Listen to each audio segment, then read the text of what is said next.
Salut à tous, je sais que vous allez bien. Ouf, quoi ça? Je sais que vous allez bien, moi ça va, hein, voilà, comme vous le remarquez, ça sera une nouvelle story time, une nouveauté encore, parce que là c'est des histoires à couper le souffle qu'on raconte. Donc je raconte que je récite, que je dis, que je raconte, c'est la même chose. On rentre dans le vif du sujet, voilà. Des histoires d'hommes et femmes, ouais. Cette histoire-là, quand je l'ai écoutée jusqu'à la fin, j'ai senti qu'il y avait quelque chose qui était bizarre. Bon, je vous raconte. C'est une dame au corps, on a Océane, ouais, c'est toujours elle. Hein. C'est toujours elle qui se plaigne. Bon, on dira que c'est toujours les femmes.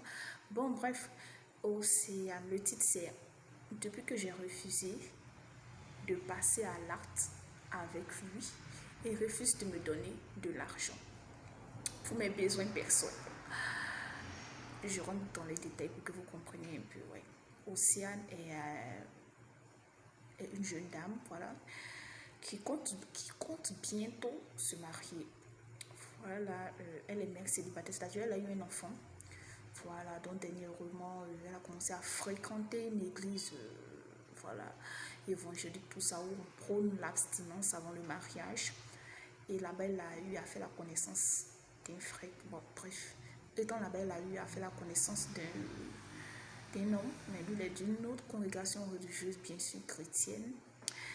Et ils étaient ensemble, tout allait bien. Donc, ils avaient décidé d'un commun accord de s'abstenir, mais ils n'ont pas pu supporter. Donc, ils sont passés à l'acte, je crois, 2 ou 3 fois. Donc, elle disait qu'ils se voyaient de temps à autre. Ils avaient décidé aussi d'essayer de s'abstenir, même s'ils avaient s'ils avaient enfreint la règle en passant à l'acte 3 fois. Ils avaient décidé de ne plus, voilà, faire ça encore jusqu'au mariage, parce que c'est pour bientôt. Quand je dis bientôt, dans quelques mois. Donc, dernièrement, elle est passée saluer son homme, son amour, pour voir comment il va. Je suis bien à la maison, tout ça. Et c'est bon ça. Voilà. Ils se sont laissés aller. Au moment de passer à l'acte, elle a refusé catégoriquement. Il s'est senti un peu mal à l'aise. Il ne l'a pas forcé, bien sûr. Et voilà. Elle dit depuis ce jour-là, parce que chaque fin du mois, il lui envoyait de l'argent pour ses besoins. Marie qui ne sont pas encore mariés, tout ça.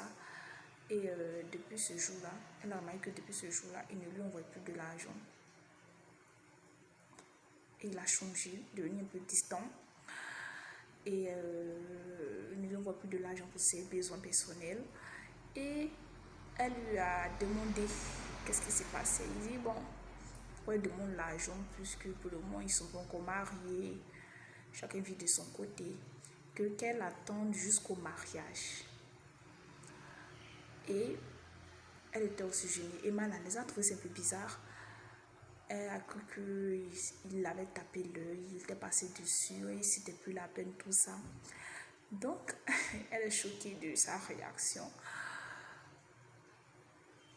Donc, elle se demande si elle a mal fait de refuser de passer à l'acte avec lui dernièrement. Ou elle a bien fait parce qu'il a changé.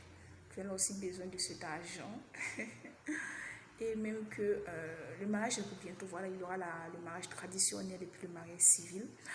Mais pour le côté traditionnel qui va se faire avant le civil, pour les préparatifs, elles sont une lenteur interminable. Du genre, il n'est pas trop à fond dans les préparatifs.